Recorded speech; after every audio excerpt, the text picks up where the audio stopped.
বাসায় থাকা অপ্রয়োজনীয় প্লাস্টিকের বোতলগুলোকে ফেলে দিচ্ছেন, এই কাজগুলোও করবেন না।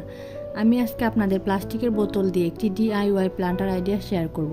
বোতলের মাঝখান থেকে উপরের দিকে আমি একটা মার্ক করে নিয়েছি এবং মার্ক করা অংশের বাকিটুকু আমি কেচি দিয়ে কেটে নিচ্ছি এবং উপরে মুখাসহ মুখটুকু রেখে দিব। আর এই মুখটা দিয়ে আমি হ্যাঙ্গিং পয়েন্টটা তৈরি করব। এখানে আমি এই মুখ অনুযায়ী একটু কেটে নিব।